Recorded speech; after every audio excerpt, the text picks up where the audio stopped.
Oh. Okay, let me just make sure. On the YouTube side of things, it says we're 10 seconds in and recording. Okay, here we go. The analytics are starting. And okay, I think we're live. We're good. We're good. Well, welcome everyone to the Changemakers live stream show tonight. I don't even know what to call it yet, guys. It was fun watching you make it up as you go. Yeah, is it a show? Is it a live stream thing? Is it a YouTube thing? So anyway, we have people watching, so I can confirm that. All right. You should have intro music live from Switcher Studios. It's Neon One. I think we could eventually do that. I do not know what I'm doing, but I do know that I have two fantastic gentlemen joining me tonight. As you can see, because I have figured out how to use the guests function in Switcher, we have Brock Yetso from Ullman Foundation. We have Mark A. Pittman. That's me. From Concord Leadership. Is it Concord Leadership Group? Yeah. Yep. Absolutely. It's long. And hey, I know. I had to load in your URL. So oh, I know. I make these descriptive URLs that are really a pain to type. Yeah. So I'm really excited for tonight's discussion. For folks who are joining us or watching later on, the Changemakers discussion series is really where we like to bring together leaders in the nonprofit, the social good sector together. And so Neon One really loves creating these exchanges. We work with 35,000 social good organizations like Ullman Foundation. I've had the pleasure of knowing Brock for a few years now. And same with Mark Pittman. What we love doing is creating just different conversation points. And and Chris Strub already saying, I think after a few beers, y'all record the theme song tonight for things. That's what we're already got. That is a great goal. Thank you. That's a good goal at the end. Man. So we'll get into the alcohol. I wish the Keyser were closer, or Chris were closer, because yeah. That's true. You're not too far from him. No, but pandemic is light years away. So yeah. Oh gosh. So we're actually using tonight to start something a little bit more structured here in what? Well, I've just been riffing with you. Sorry. It's a live stream, Mark. I told you we're really not having that many expectations on this. So, but we're going to talk capital campaigns. That's going to be kind of like our organic starting point. If that takes us off into wherever, that's perfectly fine. But it is St. Patrick's Day, so I have changed using our sponsor, Switcher Studios. Thank you very much, Switcher, for providing this awesome platform for us to use. I used and turn it into a green background for what people see. And because I'm insane, I also made sure that the green was our new Neon Giving Days and Neon Rays platform green that we've chosen on our hex scale. So brand guideline creators everywhere are applauding right now. Brand.neon1.com. It's great. So before we formally begin, let's do some kind of introductions though. So Brock, would love to kind of hear, if for folks who are watching, a little bit about you, your background, what you're doing in a day-to-day and what you're drinking right now. And non-alcoholic is perfecally acceptable, folks. In your format. Here. Yeah. Well, thank you, Tim. It's great to be here. I am in Baltimore, Maryland. I am the president, CEO of Ullman Foundation. We are a 23-year-old 501c3 nonprofit, social impact, whatever your term is for the space organization, helping adolescent and young adult cancer patients and loved ones. So we define that 15 to 39. I'm sure we'll get more into kind of the work that we do, but our our short sort of brand story, origin story is our founder, Doug Ullman, was diagnosed with cancer 24 years ago as a college student and realized there were few to no resources or organizations for young people with cancer. Is Tim still with us? Do we lose him? I am. Okay. I'm here. I just saw Mark for a second. And so he created this organization with his family out of a dorm room, brought it back to Maryland when he was born and raised. And I was involved from day one as a friend of his. And Doug's doing great now. But I sort of came into this role in this space as a person that had been impacted by cancer through a loved one. And then I have my own personal story, lost my mom to cancer 21 years ago, and just fell in love with the organization and the cause. It helped me a lot. On a personal level, I'm a father of 3 little ones that are their bedtime is not till after this call, so you might see them or hear them. And How old are they? Brock? They're 9, 7, and 4. Okay. 9, 7, and 4. 2 boys and a girl. So it's been a heck of a COVID pandemic, virtual learning, CEOing, nonprofiting, all that fun stuff. And I know many people tuning in can appreciate. And all your reality is your reality, and it's a tough one.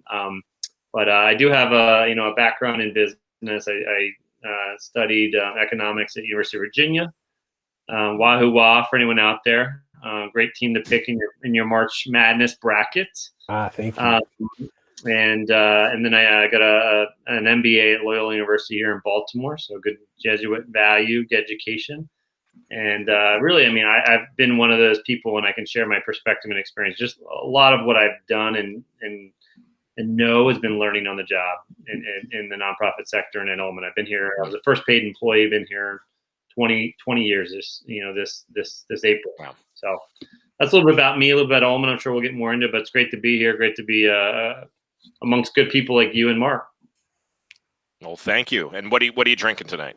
Oh, that's the important stuff. I am drinking. It is St. Patrick's Day. Yeah, a little yellow spot, a little Irish whiskey here. So I'm more of a brown guy than a beer guy. So enjoying it in my Boston Terrier green rimmed glass. So we have a little Boston Terrier, a little bit more about me, but bringing some green to the table. Yeah, it's beautiful. Yep, it's beautiful. Awesome. Well, thank you for joining us, Brock. Really appreciate it, and totally understand the children's situation. Mine are a 6-year-old and twin 3.5-year-old. So it's wow. Like you said, everybody's got it. And I even remember that kind of transitions to Mark. Mark, you're one of the first people that I actually remember talking to in the beginning of the pandemic, because he had set up this kind of like happy hour type Zoom type thing. It was like new and like, people weren't Zoom bombing them at that rate. And I remember, I will never forget this, because like the first week, New York hadn't been shut down fully yet. Like, I was like, this is easy. Like, everybody's just at home. I've been working at home forever. Like, I remember telling Mark and his wife, I was like, this is a breeze. And then like, I joined one of those, like maybe 2 weeks later, and the kids had been home, and like we call it wrecked, and we call it the dark times. That's what my wife and I refer it to as, like a year ago in March, like the dark times. You were definitely toast. Yeah, you were a little burnt. It was bad. It was bad. So this is a little bit of me trying to bring things full circle as well. Nice. But Mark, why don't you introduce yourself a bit? I have flashed the Ullman Foundation URL at the bottom. So during this, Mark, just know that it's not just Concord Leadership, but your book. I am going to be promoting that too, so you can feel free to. Well, I'm going to it's going to go over that potentially, but go ahead. Okay, no, it's actually going over Brock's face. You mean this thing? Yeah, that thing. or that thing. Or this one. I've got this. It has the book on it too. Wow. Or that over there. I try to be branded. I don't have the green like you do, but I just have the tie. I don't have the surprising gift of tie yet. Although that's all right. So why don't you very humbly tell us who you are gosh. and I'm Mark Pittman. I'm an executive coach to organizations that are usually between 25 and 60 employees with anywhere from $250,000 to about $5 million revenue. Seems to be the sweet spot right now. And I have spent most of my 20 plus career years in nonprofits. So helping nonprofit executive directors, helping fundraisers.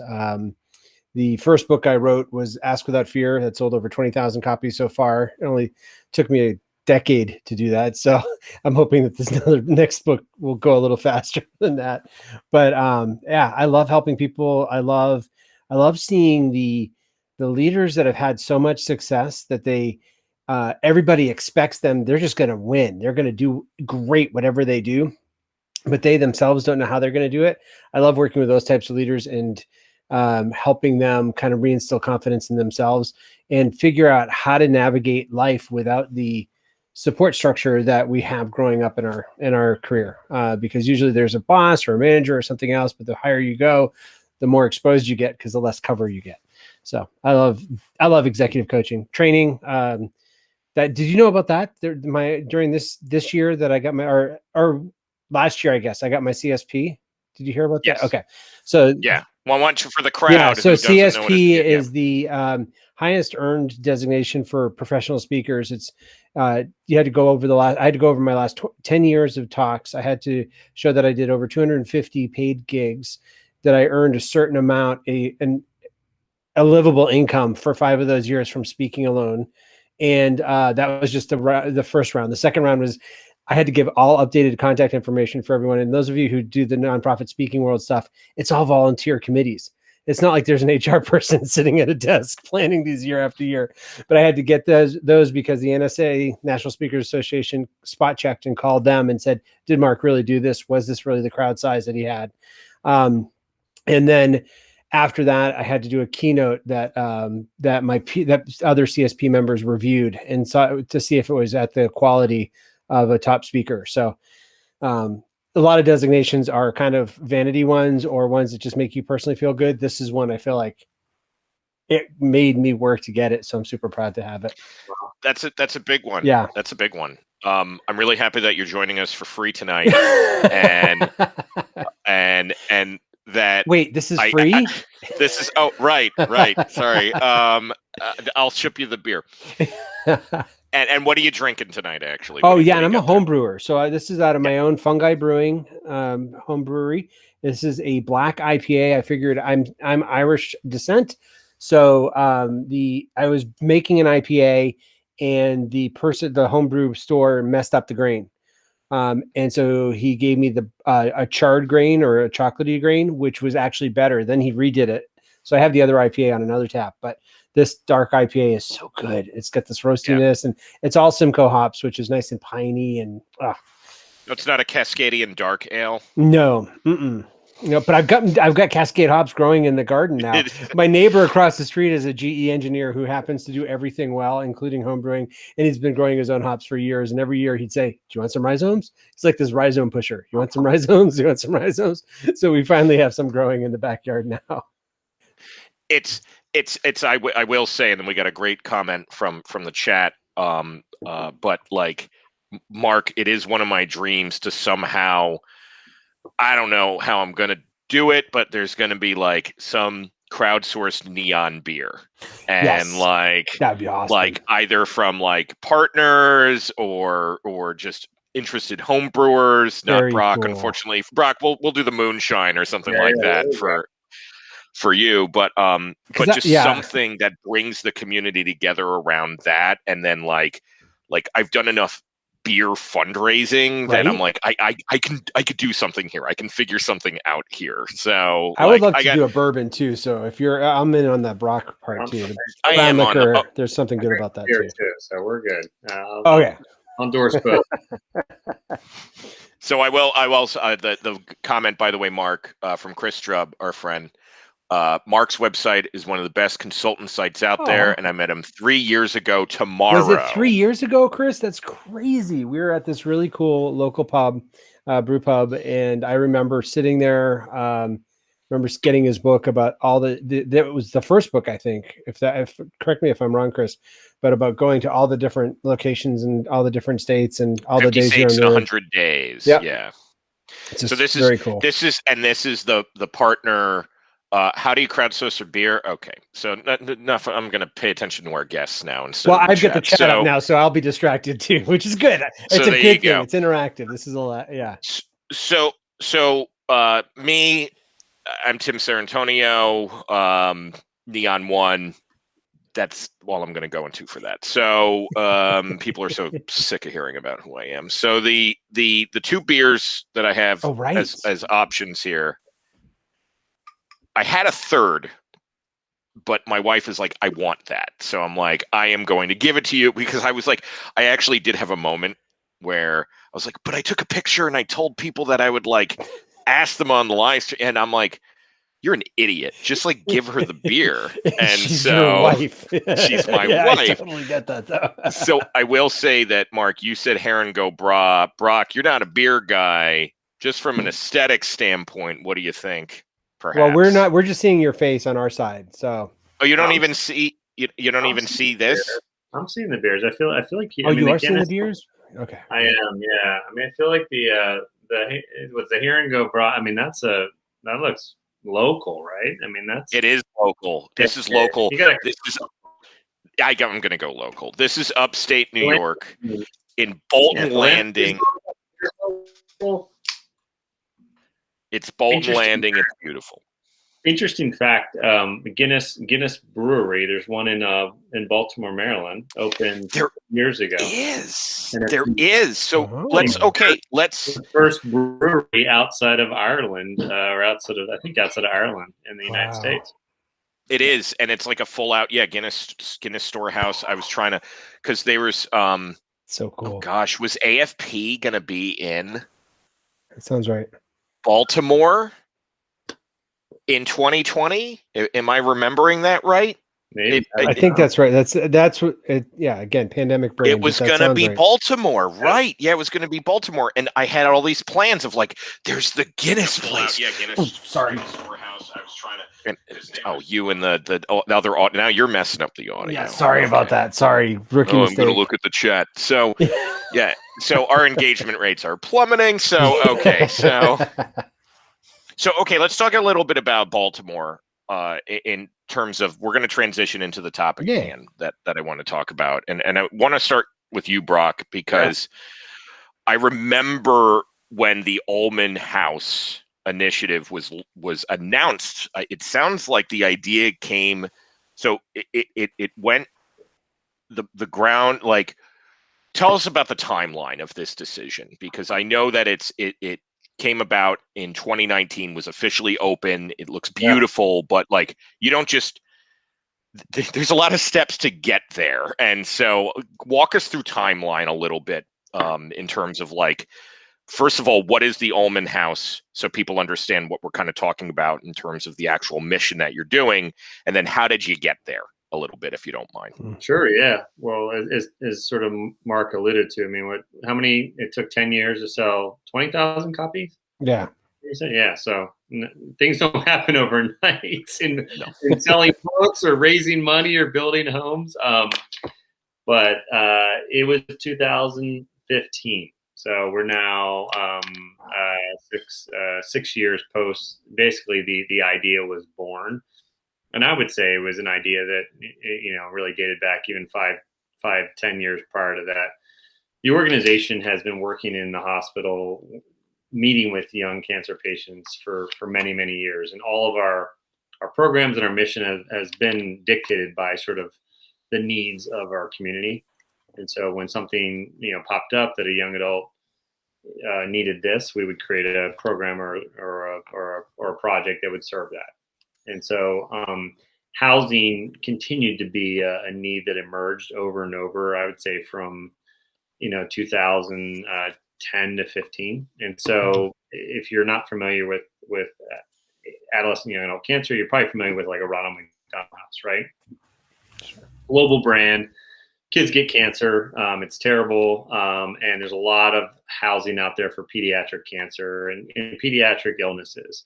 And what we kept seeing was as medicine had advanced and treatments got better, there were more clinical trials, more advanced therapies, more and more young adults, so no longer kids. So 16-year-olds, 18-year-olds, 20-year-olds, 25-year-olds were being invited to participate in life-saving trials and life-saving treatments that required, basically more intensive therapy and housing. The doctor would say, hey, listen, we can save your life, but we're going to zap you with this and cut you this way, and you're going to need to stay in or near the hospital for a month or 2 months or 6 months. And you're going to find a way to live here. And, these people are 20 years old. A lot of these housing, places cut off at 18 and 21. And so we kept having patients coming to us saying, hey, I need to live in Baltimore for the next 6 months. I need to get this treatment. It's going to save my life.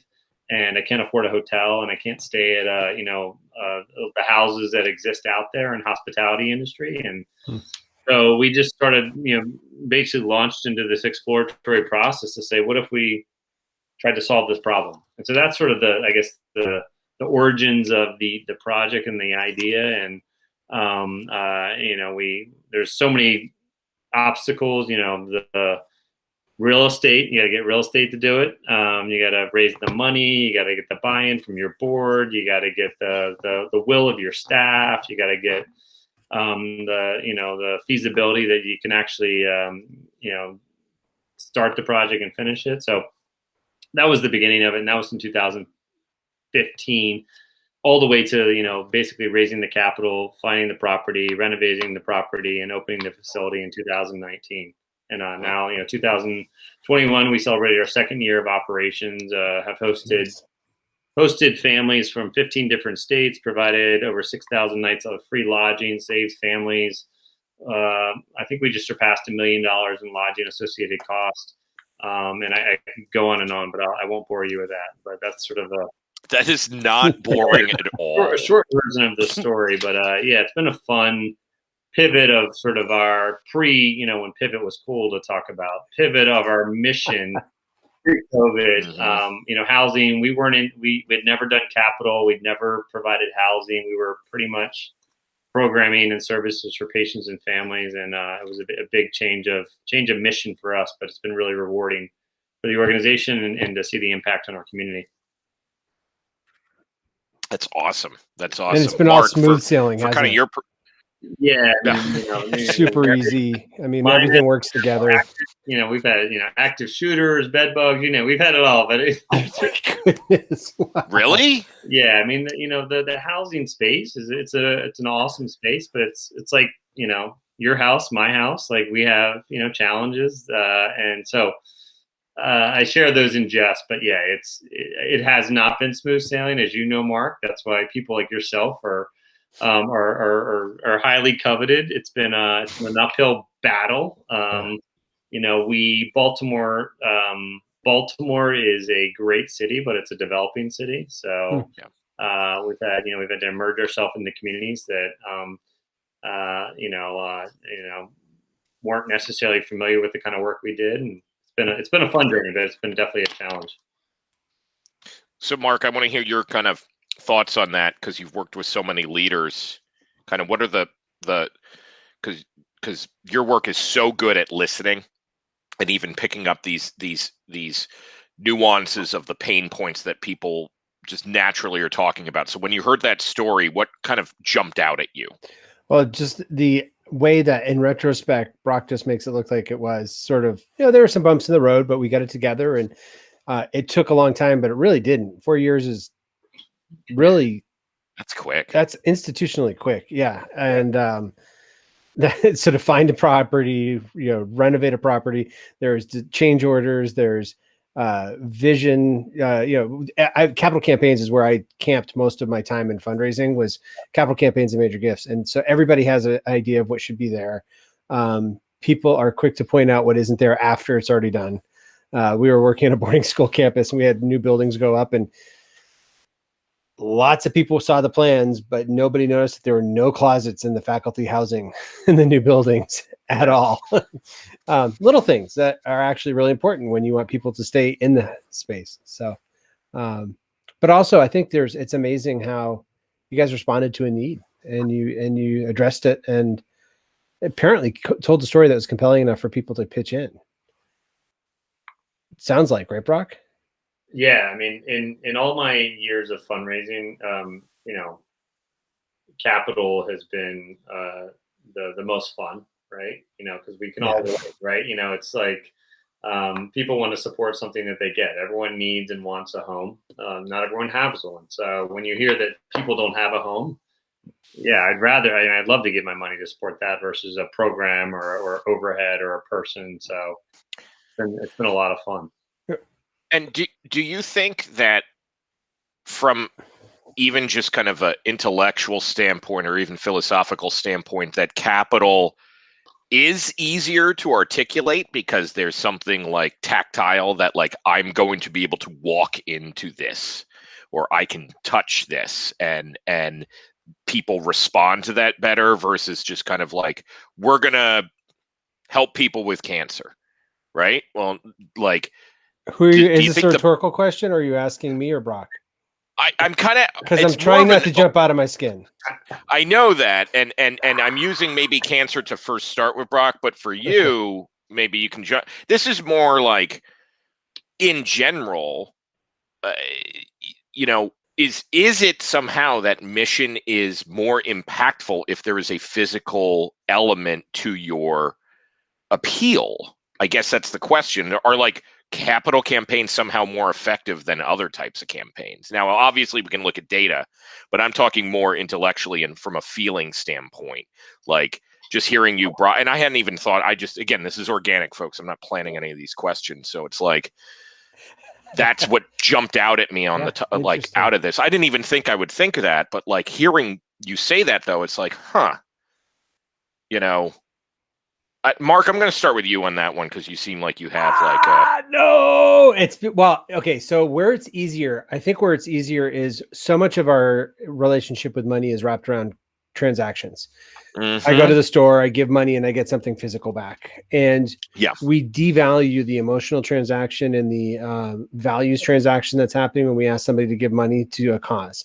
And so as a sector, and this is, as a sector, I'm just speaking broadly, we tend to do a really poor job of asking for money because we are embarrassed by it. And so we kind of shuffle around and we mealy mouth and we suggest, will you support and could you help? And we don't have any clear idea of what it is or what impact it's making. I think this is why all my social or my special events fundraising friends will be ticked off about this, but I think this is why events exist, because it feels like we're giving back something. We're giving some sort of entertainment, when what we saw in the pandemic was when we couldn't get together, but we asked regularly every 3 weeks even, and we were clear about it and we showed an impact with what the gift was doing. And we just took all the other excuses and apologies and backpedaling and trying to justify why we were talking to our donors. When we took that out, donors were incredibly generous, doubling and tripling what people were fundraising or were raising. It was unique. There's a pandemic, and so we didn't have to explain the situation. People saw it in their face all the time, and so it'll be interesting to see what happens then. But what I love capital campaigns, though, to get to kind of ease back into off my soapbox, is that it is something that it allows organizations to think about asking at a higher level than they've ever asked before, because they feel like there's a justification. And what then they have to realize is that their budget is a justification. I work with a lot of the small nonprofits I work with. They forget that their time is valuable too. The just paying for programs, not paying for overhead junk. And I didn't know if this was family friendly with some of your kids around, so I just said junk instead of something like bullshit. Because I'll say the stream you can curse, so that's fine. Okay. This is. But I have to hit a setting on YouTube that says this is not child friendly. That's funny. So for me, I'm like, might as well be able to curse. That's but yes, totally, I think that's very respectful for Brock's sake. Absolutely. Well, but it's just, I think what a well-structured capital campaign can get the organization to start considering asking in a more clear way and asking in a larger way and inviting people in a larger way. So that's why I love capital campaigns. I think they're kind of like a gateway on-ramp or something to more effective fundraising. So yeah. And mine was a little rhetorical. I didn't actually no, it's think true that, though. no, there is that aspect though of it feels a lot better. This is why raffle ticket sales happen. I think this is why magazine sales and gift wrapping paper sales, because it feels better to be able to give something. And I was just talking to a CEO of a large organization in Canada yesterday, and she said she thinks her major gift staff probably yet still thinks they're taking from people, and they don't understand they're giving an opportunity. Yeah. And that can seem like a mind game. It can seem like some sort of Jedi mind trick or something. But when you finally have seen the joy that a donor gets from giving, right, that's when it's transformative, and that's what capital campaigns can be particularly good at showing. That. And I can monologue about this a long time. Sorry, you too. I know you can. I can do that well too. I can handle it. And I'd love it if we didn't have another guest too. So no, I don't want to take the spotlight away from Brock because he's done the work. This is amazing. I'm joshing you, and that's the thing. I have to say that Brock, one of the proudest moments in my job at Neon was like signing you people. Like I'm gonna be honest, because I just fell in love with everything that you folks do, and I'm a donor.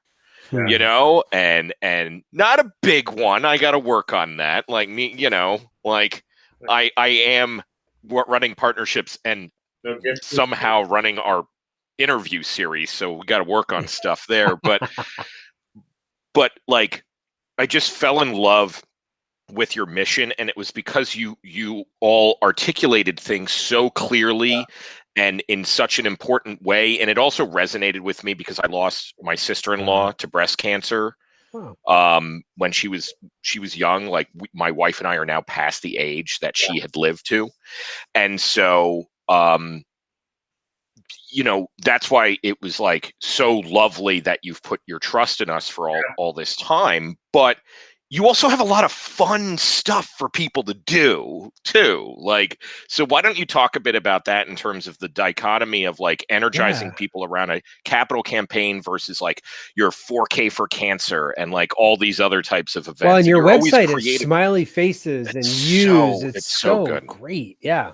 It's great. What we're doing with cancer, we gotta make it look somewhat engaging and fun. But Tim, I appreciate you sharing that. I mean, and I'll share my perspective. I mean, we were like so many organizations, small to medium-sized nonprofits that fall in sort of that category that Mark talked about. Like we had a board member that, you know, said, "Hey, we'll set up Salesforce for you," and like set it up and gave it to us, and we couldn't even deal with it. Like, I'm not. This isn't like an infomercial against Salesforce. Like, and then we did, you know, we shopped around all the other players and couldn't afford them or didn't have someone smart enough internally, myself included, to run them. And then like found Neon at the time. I think it was still, well, it wasn't, it was something, it was yet another. It was Z2 Systems, but we were going by. This is old school. Like I am OG coming out. Neon. I am like, wow. I will be honest. I know exactly where I was sitting when I first had the conversations with you folks. Yeah. Like it was our 910 West Van Buren, Chicago office. I remember the seat. Like, you know, we were talking about Kintera. Like I remember, like these are moments that get seared into a salesperson's mind when it's like you're just on, right? And I didn't have a sales background. I was a fundraiser. I was a fundraiser. They're like, we're going with who? Z2? And I was like, no, these guys are great. They're a bunch of nonprofit folks that's created a tool that understands nonprofits and it's affordable. And we're gonna, so we're gonna go that route. And kudos to you. You've delivered on everything that you've said, and you've expanded upon it as we've evolved and grown. So that's just my infomercial for you and Neon One. Well, thank you. Our video person who will be slicing this later will appreciate that. But like CRM or a fundraising platform or solution, give them a shot. Yeah. But back to the mission though, because the ways that you articulate the how folks can engage with you, because I want to get into the building stuff too in terms of the pandemic, because we're about the halfway mark, and I think this is a good transition though. But like, talk about the programming that you do and how that actually influenced how you approach the capital campaign a little bit. Sure. And it'll tie back to, I mean, I think Mark made a great comment. Like, for us, capital isn't for every organization, but I think if it can be the gateway to transforming your philanthropy, right? And we had this opportunity to do it. If we didn't, I don't think we'd be the same organization now, because it wouldn't have given us the confidence, the excuse, or the reason to invite our community. And I'll give you an example: our community to participate at a level that they never had. And so we, as a nonprofit, were your traditional gala golf tournament. We're heavily vested. We were, and we still are, into peer-to-peer fundraising, a bike ride, a run. We do cross-country bike rides now with college students from Baltimore to the West Coast. So, and that's why Neon and Rally Bond's been a great partner in doing that. Yeah. And so I went through nearly 15 years of being an executive director, president, CEO, and never even asked for a individual major gift. Right? Never. Like, it just wasn't. I was so busy managing the event and the people, and you sort of like get caught up into this like rat race where you just don't realize that what you're doing, just asking them to support the great work you're doing, not the gala or whatever, is the core of what you should be doing, and then the capital will enable us to do that. So yeah, we as an organization we're more well diversified now through our capital campaign, but a big part of who we are is getting young people active in the fight against cancer. And so we do 4K for Cancer was an acquisition for us. It is a 70-day, 4,000-mile journey for college students, 150 every summer, coming from 100 different universities, who volunteer their time and commit to raising, $4,500 and basically biking and running from Baltimore to San Francisco every summer. I want to flag that. Sorry, Bragg. I just want to flag that again, because I remember you telling me the first time about that. Explain what you mean in this context, because I think a lot of nonprofit people might actually not get. I don't want to make any assumptions on their part about acquisition. Tell me what you mean by acquisition of the event. That's really smart. I'm really glad that's good. Yeah, a lot of our growth has been through acquisition, right? We've acquired, and they all haven't worked, but did everybody just hear that? It doesn't all work. It's okay for it doesn't always work. But even the concept of acquiring another event. You acquired the event. Oh yeah, we acquired. It was an organization, but we acquired it. We acquired, in my time, 5 different organizations. Most of them were an event, right? So there's always and this was a cross-country bike ride that was created by a bunch of students at Johns Hopkins, and they raised a bunch of money and just gave it to a bunch of different cancer charities. And we became one of the beneficiaries. And we just, basically had that conversation that everyone's afraid, or it's too awkward to say, what if you gave all your money to us and we could have transformational impact? And we took away all the headache, the overhead, the liability, and we took it from 1 ride to 3 rides, and then we started a run. And they like, that's an amazing idea. Like, where do we sign like the paperwork? Wow, let's do this. And so that was the success story. There was another where we took on events that just weren't in our brand or like our culture, and it didn't work out, but it always made business sense. I want to make sure, like, hey, we're recouping some revenue here that can offset the risk. But we've done a lot of that, which I agree. I don't think call it acquisition, merger. I don't think there's enough of it. I mean, you see it every single day in the for-profit, private industry, but there's not a ton of it in the nonprofit sector. No, I think people get freaked out by it, and that's even. I think there's some recent data that shows that up to potentially a third of nonprofits may close because of the pandemic. And one, Wow. let's call out a capital campaign related item that I had wanted to bring up in tonight's conversations. About one of the only things I was like, I'm going to make sure I talk about this. I read, I was in love before the pandemic, especially with like nonprofit centers. Because of like giving days that we do. I just know that like when you bring people together, because we run giving days for community foundations where a lot of nonprofits like on board and you know, they have one spot. But if you apply that to a physical space, you have your co-working spaces basically that the shared costs help decrease things for nonprofits. So the Nonprofit Centers Network out of Denver released a report in conjunction out of San Francisco that talked about the impact of the pandemic on real estate and nonprofits, and how all these organizations had to shift into working from home, but they're still paying rent.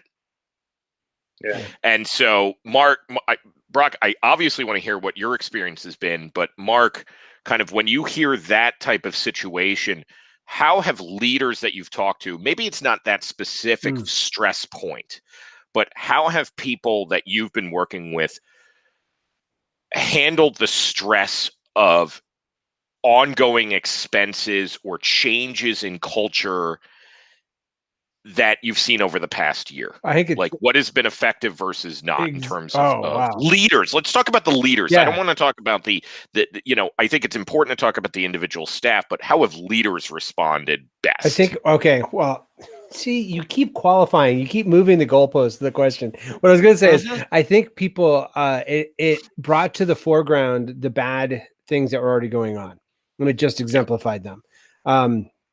It's kind of like money itself isn't evil, but it just exemplifies what's underneath. So the bad habits of not really knowing what your staff is doing, thinking that button seat meant actual effectiveness, which major gift fundraisers have known forever. That is not right. But CEOs often have a hard time because we don't have a model for Salesforce, or not the software, but a Salesforce, or outside the building working. You know, for a lot of organizations, if you're on site, you're doing your job, more or less. So I think that was part of the challenge. I think a lot of them were really relieved to get rid of some overhead, to get out of some leases that they were in, because they found out they really don't need all the space that they had. But some of them, I'm not remembering, there were two that I know of that chose to open up the space and make it more of a co-working space, which is going to be interesting to see how that works. Because there is something about having a space outside of a house, a space to bring a donor to, a space to meet in. And so sometimes I know nonprofit management centers have done that too. But the people that have done it well, I think it's the people, what I've seen the leaders that do it well, they double down on their values, and they knew what their core values were for the organization. And in the midst of all the change and all the strategic plans getting thrown out the window, and really all of us freezing last year, not freezing, but freaking out in a real way of, we've seen recessions. We know how to do fundraising through recessions. Those of us who have been around and we can coach people. We've seen pandemics, but not like this. But I worked in healthcare when SARS came through, and we had daily meetings and hospitalization stuff. But we had not seen something that was closing everybody down, forcing businesses down that were fundamentally strong until nobody is able to show up. So the leaders that are actually focused on the values and said, okay, I don't know what the next 90 days looks like, but I know that we're going to do everything we can to care for the people that are here, even if that means making cuts. We may not have the revenue to support everybody, so we're going to help people make those exits. Those were the staffs that seemed to be the most cared for. And one of my friends said, you know, Mark, I've read a lot of books and a lot of blog posts. I've never seen, how do I let go of staff that are doing their job and that I enjoy being with, that are like high performers that I enjoy being on the team, but we don't have the revenue to support them right now. And so there are some really tough decisions and ongoing tough decisions, because some of those organizations still can't meet. The hardest ones, I think, are the performing arts centers and the theaters. One of my clients was a theater, is on the board of a theater that lost their lease in January of last year. So they were a year before, so weeks before the shutdown. So they were the only theater that didn't have a rent to pay. They were really psyched about that. And part of the Neon One suite of products is a arts and ticketing So platform. you've probably seen this Actually, a lot. we acquired a platform called Arts People, and it was so bad for that section of the market. Just to give a little quick insight in terms of what happened in the arts and performing space, we would have a monthly business review. And this is before we renamed everything. So Brock, it's not Rally Bound, it's Neon Fundraise, by the way. And then you don't care. And that's also why we. But it's still Z2, right? No, that's long gone. And that's also why we renamed it Neon Fundraise, because I'm like, no one's going to care about the brand. Let's just name it what it does. So arts and culture organizations, we would have a monthly review of all the different companies that we had acquired. Oh yeah. And we took them off the board by April. We said we're not even going to worry about them because the money just dropped out. Like nobody was raising anything. We then rushed out functionality that allowed users to convert subscriptions and event, like I'm going to go see Hamilton, like I'm going to go to a performance, tickets, convert it into a donation. Yeah. By us doing that simple functionality, it actually helped save theaters refunds of $2 million. Yeah, I bet. And so that was one piece that we know helped. The other thing is that I actually saw what was happening on the larger ticketing world, like Eventbrite's stock just completely plummeted.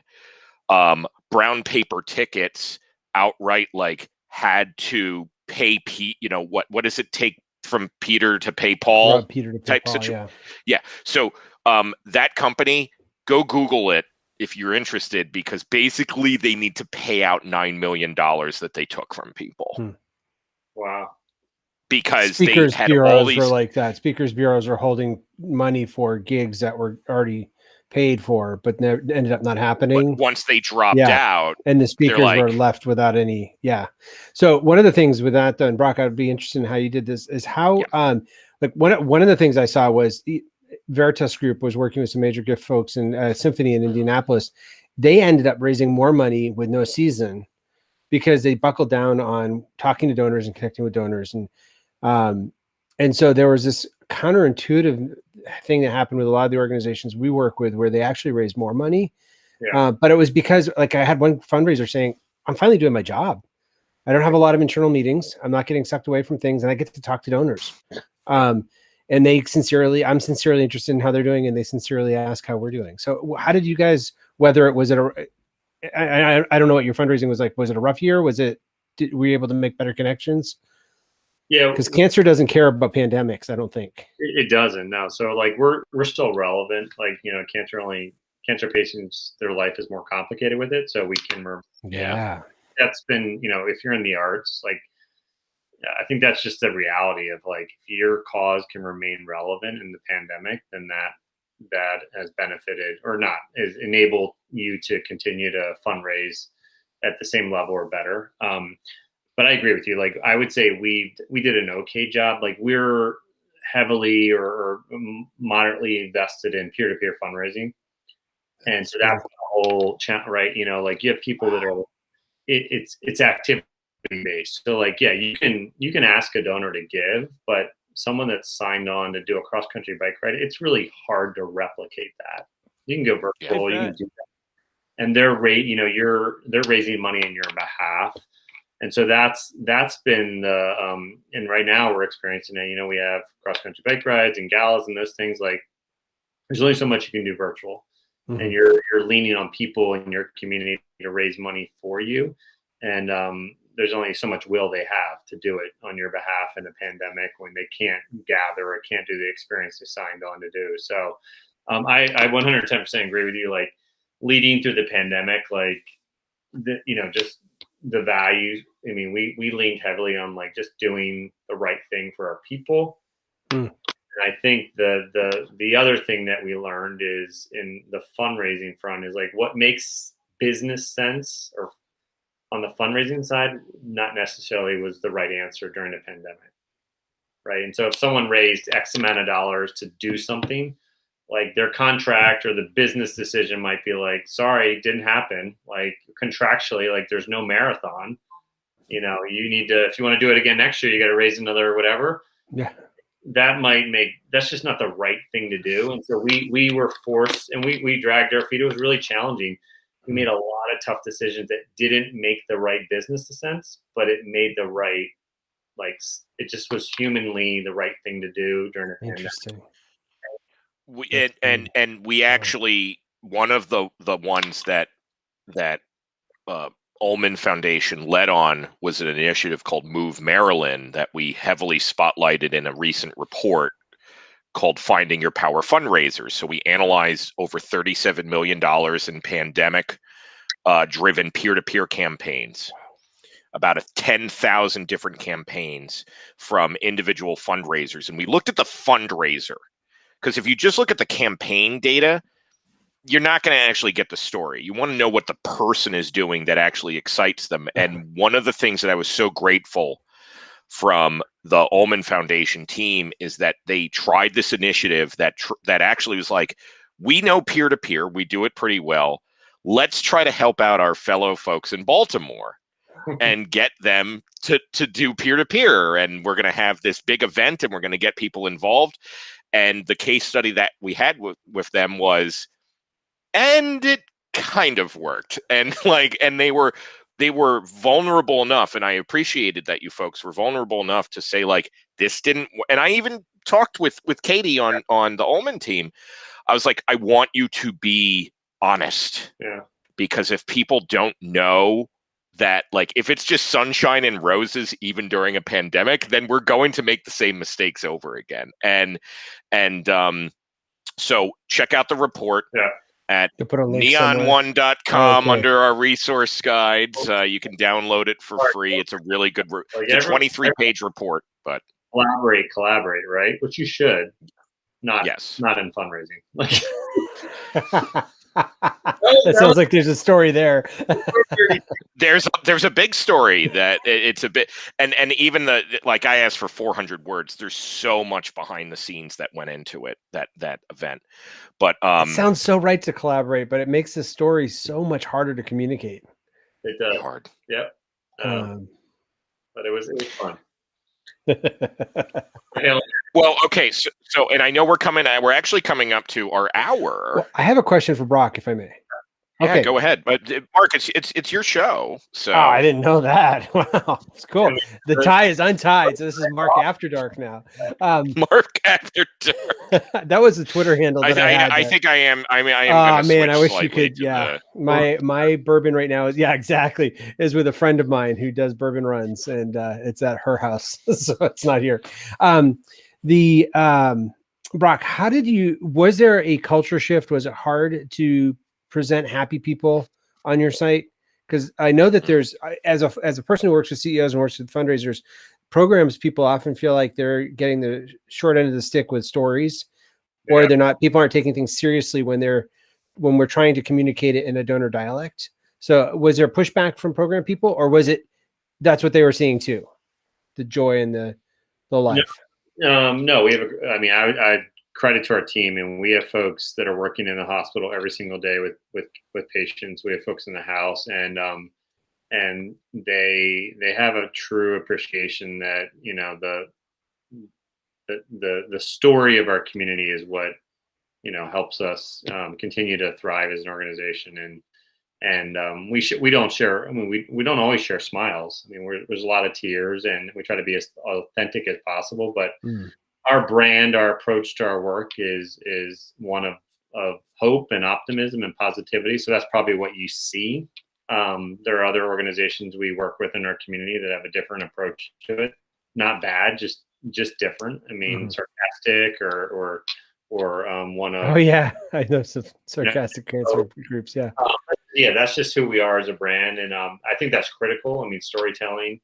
Your program staff needs to be on the same page, and it's always a work in progress. I mean, they need to understand that we're not. This isn't the day of what was it, with Jerry's kids, or I mean, we're not exploiting anyone, right? We just need to tell the story of the mission. Yeah. And they're incredibly helpful in doing that. That's wonderful. That's really good. So, I think that's one. I don't know if you're seeing this, Tim, but I think this is one of the things that is a real crux, especially with the equity conversation and the amount of white people that finally got woken up with George Floyd's murder. Unfortunately, it took so many, and it hasn't stopped. Even time of this recording, there was another. No one's calling it racial because it's a white guy that did the shooting. He just had a bad day, according to the sheriff. Oh, the Asian here in Atlanta, Asian American murders. So, but I think it's I love living in this time because it's forcing us to question our assumptions, and it's also forcing us to have tough conversations. So, I'm all about talking to the donor when I'm trying to raise money, but it's not at the exclusion of talking and celebrating the staff or something else. So being a CEO of a nonprofit, you're basically drawn and quartered every day because there's so many there's the board that you don't realize you have to, many CEOs need to do 30% of their time with the board. Just because board doesn't know what they're doing. It's not like they come prepared to be the board. They have to be trained and onboarded and groomed and raised up and equipped. Then there's the staff who are incredibly intelligent and excellent. That's why they're hired. Then there are the clients that you serve or the land that you preserve or whatever. And that doesn't provide you the revenue. It's the donors. So CEOs have these 4 separate and very important parts of their organization that are vying for them every day. So learning to tell that story in harmony, like you're talking about, and having the program people know that it's not at their expense, that it's not,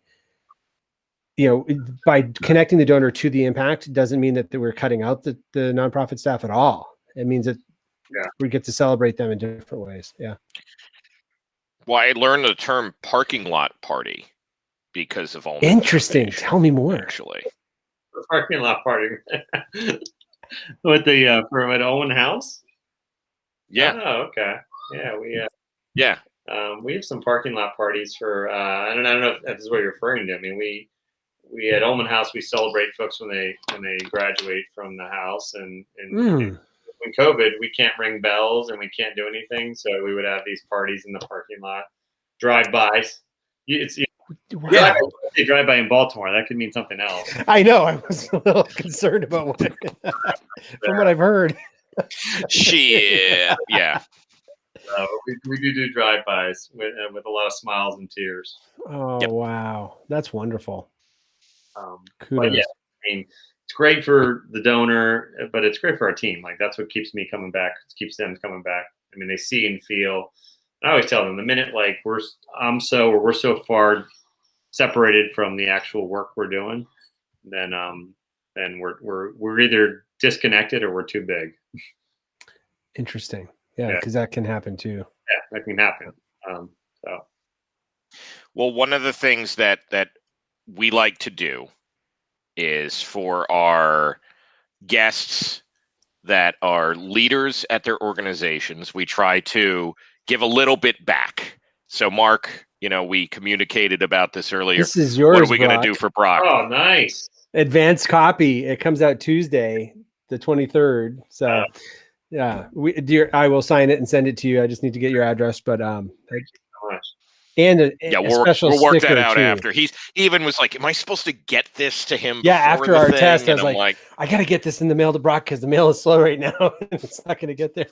And I'm like, "We'll just tell him during the live stream or whatever the hell this is." And yeah, no. So that a little thank you for you, Brock, for tonight. That's amazing. So, Mark, is it on? Are you on audio yet, or is it? No, I decided that I will have a second launch when I do it on audio. So it's on digital, all the digital platforms and all the paperback platform.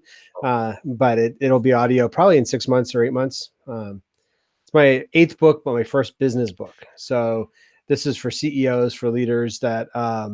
And it explains for 18 years, I've been telling people that I'm an executive coach, and they look at me, oh yeah, okay. And then they'll have that kind of confused look, like, what are you? What do you do? And so this is the first time in 18 years of being a Franklin Covey certified coach, I've been able to explain what I do. And people get it. Like they get there's 2 contextual models in there, and they just get, oh yeah, this is a leader's journey. I totally experienced that. Oh, and this is how, these are the tools that I can use.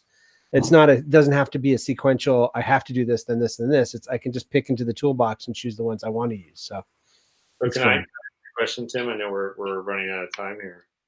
I mean, I don't have this is like the natural, I'm going to say we're going to do an hour. If we go over a little, I'm not going to hit the red button and turn this off. So don't worry about it. That's fine. Someone who's written many books, Tim is someone who I know who wants to write a book, and I'll put myself in that category. And probably a lot of people that'll tune into this all think they can write a book. Like, yeah, why or why not? Like, I mean, like, Oh yeah, that's true. You have to know your intentions for doing it. My first book was because I got frustrated with people. I know working with nonprofits that everybody's unique and different. And so I want to meet them at the unique and different spot and work with them there. But they don't want to get to that spot until they know I have a system that they can say, that is good that you have a system. That means you have credibility, but it won't work for us because we're unique and different. So I think if there's a number of different reasons. First of all, I'd encourage just about anybody that thinks they have a book in them. The world needs your voice. I took my fundraising stuff and put it in Ask Without Fear, thinking this has all been done before. I'm not creating anything new, which is now something that's very satisfying to me when I know that I'm not creating something new. But I found, Brock, that I love that book. Thank you. Well, I found over the last 10 years that I say it in a voice that people can hear. Apparently, I don't know if it's like dog whistling. Well, that's probably bad because of equity stuff, but there's pitches or something, there are different ways that people hear different things. I like to think of it as your perspective or your facet of the gem. So right. There is something in your story that others will hear and benefit from. That was probably one of the reasons. The other reason that's really weird, and I think for people in nonprofits, it could be particularly helpful, is in a digital world, paperback or print matters still. There is this stupid, weird filtering that goes on when somebody has something in print, not just an ebook or a white paper, but something in print where the story that I use for this is Ask Without Fear, nonprofit storytelling. I mean, nonprofit, how to ask for money, major gifts, 4 board members, totally volunteers that do this and you'll be able to help your nonprofit. That's what it was for. It was written to be the book that someone would pick up at Hudson News in the airport when we used to go to airports, read on a flight across country and get off the airplane and start asking their friends for money for the board they're on because they love that. So that book got me on to a political talk show where I was the third head because the third guy didn't come in. So we were talking about a rebound, economic recovery and all this other stuff. And the host would turn and say, this is so-and-so, and they had amazing credentials, and this is so-and-so, this is amazing credentials, and this is Mark Pittman, the author of, and I was the only one with the book, Ask Without Fear. And it was about nonprofit fundraising. It was like, so nobody else could see the disjointingness of it. And then I got over to New York, across town in New York, to the 4th largest TV show in the morning called Good Morning New York. And talked about how Steven Slater jumped out of his JetBlue airplane. I don't know if you remember that. He quit his job jumping out of an airplane. So I wrote an article called Career Change Without Felony Charges. And I get to go on this interview show. But the only reason they interviewed it was she took my thinner book than this, hefted it, looked at it. It looked not self-published, talked to me, and hefted the book again and said, okay, yeah, you're legit. I'll take you.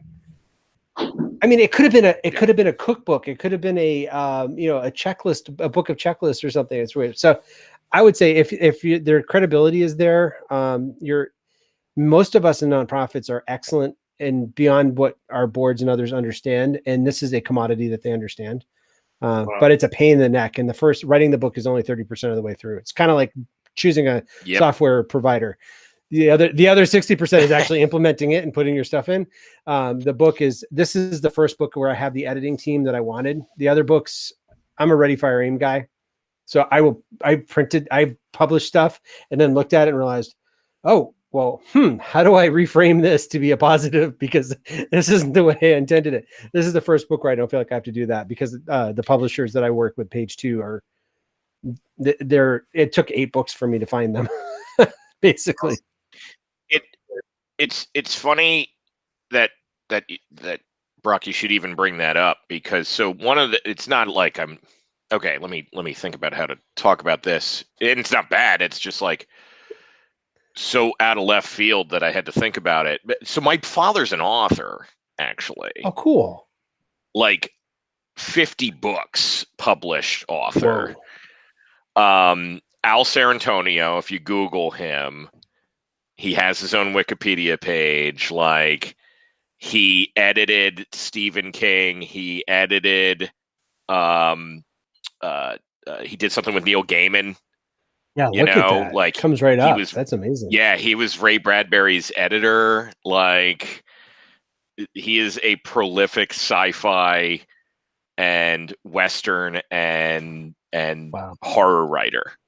And like Patton Oswalt, the comedian, like, did a book with him kinda, and it's been, I had a weird childhood because of that. And so, but what it distilled in me was not like, for me, like, I can't write horror. I can't write science fiction. Like, that's not my passion. My passion is, like, if I'm going to write anything, it's going to be more of a book like Mark's, basically. Yeah, those are, like, that's my passion.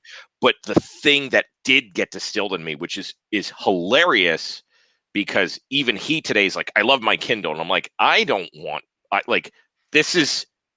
I have books upon books upon books upon books. See, I have bow ties upon bow ties upon bow ties right over there. I can't bring myself to own a Kindle or read anything on a reader. I need the tactile, like, thing that you can hold. And I totally get that 100%. But, like, yeah, no, my dad, I think part of Al it may be Sarantonio. for a CEO. I'm thinking of one of my favorite organizations out of Connecticut. Some of the best authors are the ones I feel like I can't add to the conversation. I think that is probably a healthy space to be in, actually, as an author. And it's for CEOs, it's telling your story and then telling the story of the people that you work with and the people that are impacted. For a nonprofit, that is a wonderful donor gift.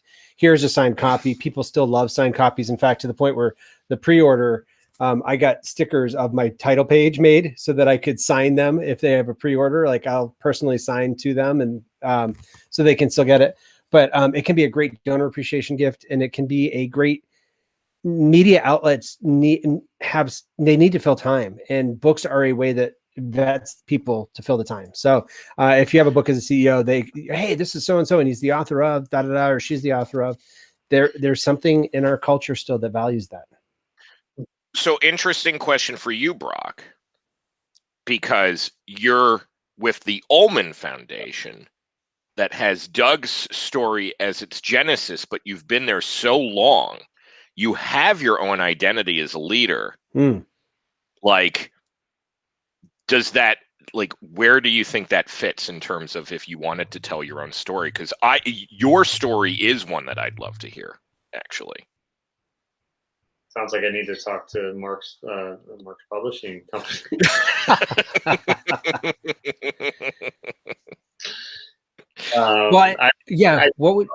I appreciate Mark's comment. I mean, like, everyone's got a voice to be heard. So, I think, just like in fundraising, like, we all doubt. So it's like, what is your story to tell, and figuring out if it's worthwhile. But I think the story of our clients and our community are incredibly powerful. Yeah. So is that, how do you package that, and is that worthwhile? What people want to hear? So what the biggest thing that my editor did was force me to continue getting stories of my clients in there, because I had some methodologies and stuff that I've been teaching pre-COVID as keynotes and seeing the impact, and it was the way I coached people, but it was the stories that articulated it and all. And one of the things I did in this book that you'll see is, I bet, I'm not just presuming on the ethnicity of both of you, but you look like you have the same chromosomes and racial classification as me. There's white guys, because of the centuries of systems that have been built up to support us not having to earn the right to be heard in the room. Most of the self-help books are written by people like us. Because there's a lot of self-help books that are just white guys that realize, oh, I'm not the center of the world, and that becomes a crisis of faith. And then they write a book about how, oh, wow, I'm not the center of the world, so I'll monetize that. Yeah. And so what I did in the beginning of mine was just put a note on privilege. I sent mine to 12 different people that have racial backgrounds and upbringings and orientations that are different than mine, and just said, is this as open to as diverse a group as I think it is? And the feedback I got back was incredibly helpful. And I think part of what I want to continue doing is being able to highlight those people. I do it in my nonprofit academy. I highlight other trainers that aren't on the circuit or people haven't heard before. And you'd have the opportunity, if that's one reason to do a book, is not because of anything that we've done, but just because of intentional work of systemic inequity. We have a spotlight that we can train off of ourselves onto someone else. And I think there's a unfortunate gift in that, but it's also, once we know that we can do that, it can become a real fun game of deflecting and showing the excellence around us in different ways. Tim knows me this way. I've stopped agreeing to some speaking agreements that where I'm the last of the 4 white guys or the last of the 4 white people. Yep. I've brought people on. I've paid for other people to replace me in speaking gigs because we need to have a more diverse view. And so one of the reasons for people like us to write books could be to help bring other people to shine the light on other people, which is what a privilege. I think one of the best qualities of a leader is when they know when to step out of the spotlight and things like that. And one of the things that it's been hard here just because people don't feel comfortable doing like webinars and stuff like that. And I even said today, because we're and I know, Brock, your team will be happy about this, the CRM email has been so bad for so long, and so we are making it really good. And so we had our product meeting today, and I said, great, I'm not the star of this one. I need the product people to feel comfortable, and I will work with them to make them feel comfortable present, but they have to get on camera and talk about what they built. And it's nice. And then I even told all the managers today, I said, we're doing this. That's great. And moving forward, all of your teams need to understand that if they built it, there's a very good chance I'm going to put them in public, and I will deflect all the comments and all the scary stuff. Like, that's my job. But I need you to tell your story. Nice. And I think that's an important point that even, Brock, you, like, one of the first things you said was like, I want to tell a story of our community and things like that. And just real quick, I want to talk about. Sorry, Tim. For effective CEOs that are listening, including Brock, if you have seen change and led change, CEOs need your help. Other CEOs don't know how to do this either. And so part of your story could be just an amazing cup of cold water for a CEO that feels alone and toast because they have no direction. So, okay, go ahead, Tim, as you were. And just very, very quick, I wanted to flag the item about speakers in general and stuff like that. One of the items that we've been working on at Neon One and it's actually, Mark, with Nikki McCord. Nice. That we all connected awesome. with. Yeah. Nikki's awesome. Her and I have been working on a conference framework. Were you in Rocky Mountain Institute with us? Yes. Okay. My goodness, we go back. Wow.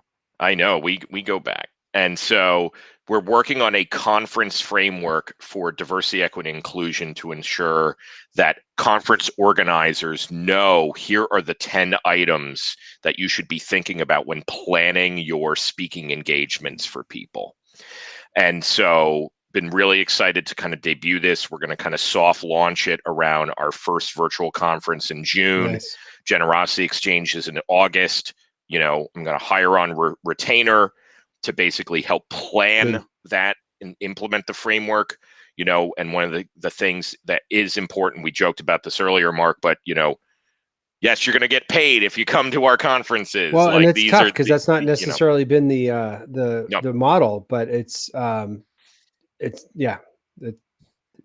So that is important, but we keep seeing all these situations that in if leaders are attending these webinars, they're kind of like getting this cycle of the same types of people over and over and over, and that's going to influence the decision making. Absolutely. that like Brock, you're going to have to deal with. You might have a development person that they keep getting told like, well, I went to all these webinars and they told me to do this thing. And it's like, yeah, it's the same type of cycle with no different voices over and over and over. So that's tough. And I wouldn't even know what it's like in terms of like the advice that you're getting when you talk to people from real estate or the healthcare industry. Yeah. Or that we're just talking about this one small area. This is all over the place. Well, so, and that's what my passion is, to not have people that aren't white speak on DEI. Diversity, equity, inclusion, that's incredibly, I mean, that's what we should be here for. But I want to hear the major gift fundraiser who's major gift, not in the primary dominant culture. Like they're having to raise money. I want to hear those stories. And I want to hear the management leader who has to learn like management skill. Like I want to know what their expertise and excellence is, because there's that book that is about the whole philanthropic history of from Africa, where it's all community based. So community fundraising, that much of our culture is like, oh, these peer-to-peer things is new or interesting. We've been doing it for millennia as human beings. It's just from another continent. And so there's what was the name of the book? I just got it on my Kindle. Do you remember Our Stories? Oh no! Let's see well, it's on a Kindle. It's for print, your reference, so I don't physically have it. A print. Well, of course. Sorry, snob. I'll try to find it and put it in the chat because you should. No, actually, definitely send it out because that's one that I think would be really interesting. Okay, we're a little bit over. Yeah, thank you for taking the time. Thank you, Brock. Like you actually helped explode the last 15 minutes to go like kind of all over the place, so that's fine. Sorry, post-production is gonna yell at me. There is no it's a live stream, man. There is no post-production. That's so nice of you to think that there is that. this is I am the post-production and I'm not doing anything. I am just like it's getting posted. It's posted. It's up there. So, and for our thank you for like indulging me too, because this is not like a big audience, like this is a new thing and I'm really appreciative. It'll get actually like we repurpose it. So it actually, a lot of things will come from this. So I appreciate the conversation at the very least. Glad to be a pioneer. Yeah. Thank you. Yeah, thanks for inviting Well, us. any final words, guys? Mark, I want you real quick because I want Brock to have the last word. Great. Good. Oh, so real quick, for everybody that's going to be watching this and has been watching this, thank you. Our system is not one that works, and that's why the philanthropic sector is there. There is the natural generosity and gratitude that human beings have in supporting each other, but Vule and others are really good at showing that there's a fundamental break in our system that we have to have a whole sector that does the right thing by each other. But thank you for doing that hard fight, because it should be self-evident and it's not. And so I know you're putting yourself out on the line every day, and I appreciate it. It's not going unnoticed. So thank you for that. Awesome.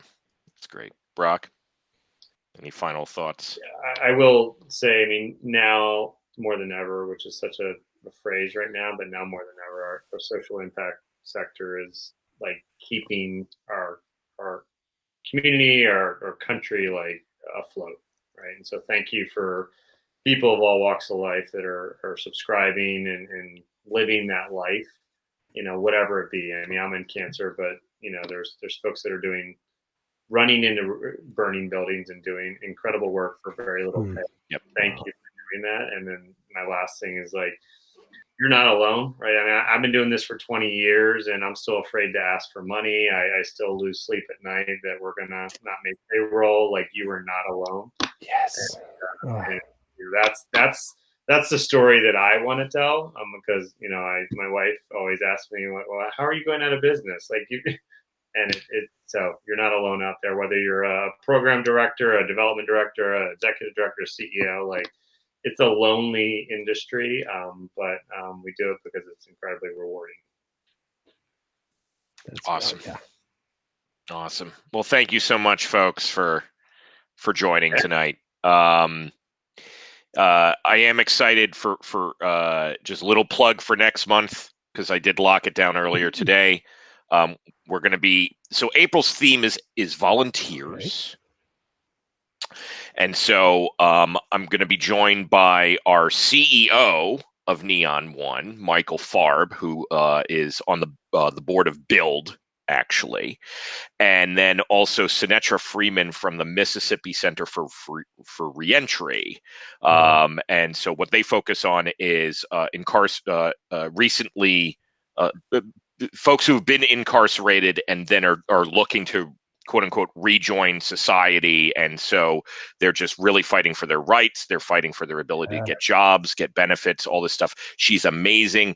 At Generosity Exchange, our virtual conference, she won our Pekakucha pitch session. And she was so scared. She's like, I've never been in development. Like, I've never had to make these types of like discussions, public before, and she like rocked it. And so she typically has watched these too. So I was like, when she started like going to the first few, I'm like, do you like want to be on one of them? And she's like, sure. So April probably 27th or something like that. Mark your calendar. It's pretty. I'm really excited, just like I was excited about this. I don't think you can see it. So the book that I was trying to remember is Collecting Courage by Nika, edited by Nika Allen, Camila Vital, Nunez Pereira, and Nicole Salmon. And it's stories of fundraising from Black, and I think all Black fundraisers in North America. And the first chapter is just showing how North America is North America, even though Canada. I gotta buy that. That's my like obsession now, is philanthropic historical books and stories. Like that's the thing. Do you know about the Gospel of Mabel? Yes. Okay, the Gospel of So there's all about how. Yeah, that's the other book that I purchased just recently too. That and I was reading this book on murder in Northern Ireland. That was like what I've been reading recently. So yeah. And happy St. Patrick's Day to everyone. Cheers, Sláinte. Cheers. You know what? Let's Sláinte, everyone. I think I'll go watch Waking the Divine now. There you go. Brock, Mark, I want to thank you so much for joining us today. This was such a lovely conversation. Thanks for staying a little bit over our usual time. And thanks for everyone who checked it out today and will check it out. And, may the road rise up to meet you. And Brock, may you give me your address to send this to. Yes, we'll do the email afterwards.